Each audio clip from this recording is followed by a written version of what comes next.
Things you're begging God to keep is the exact thing He's removing to save your soul. That relationship, that opportunity, that friendship you thought was permanent, God didn't take it from you to punish you. He removed it to heal you. But here's the shocking truth: healing often feels like breaking.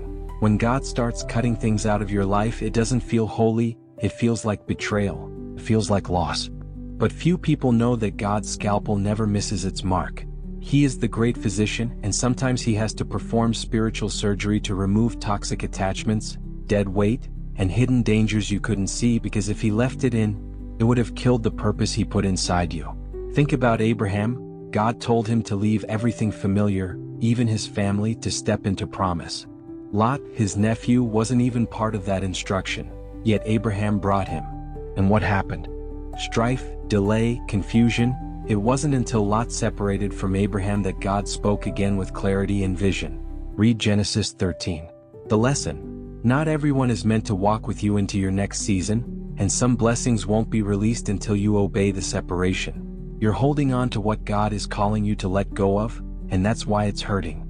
Some of you are mourning over closed doors, wondering why that job slipped away, why that person ghosted you, why your plans keep falling apart. But here's what you need to understand. Romans 8 verse 28 doesn't say all things feel good, it says they work for good.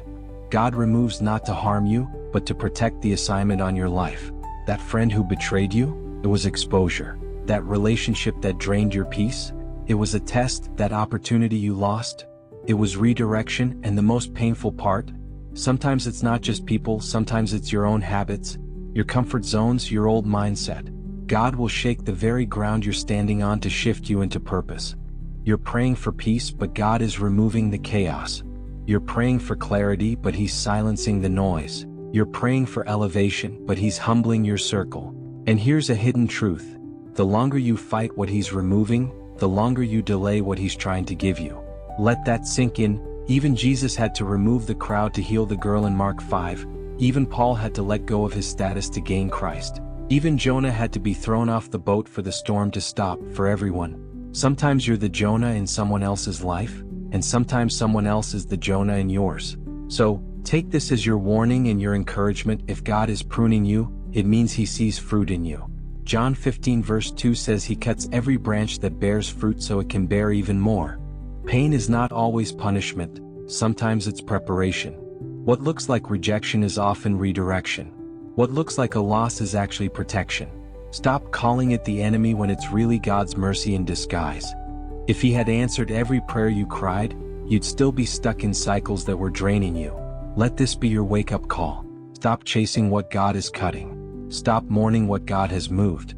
Stop idolizing what He's trying to replace. Healing is not always gentle. Growth is not always comfortable. But if God is removing it, it's because He's already seen the other side.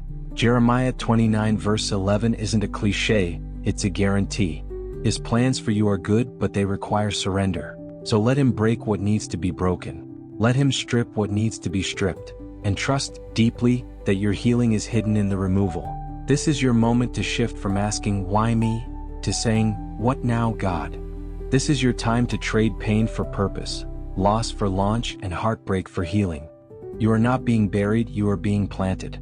And what God removes in this season, He replaces with glory in the next. So stop clinging to the temporary when eternity is calling. Don't scroll past your healing. Don't silence your conviction. Subscribe now, like and share this video to someone that needs it, because this is not just a message, it's a movement. Type on the comments, "Lord, I'm waiting on your perfect timing." Your next level starts now.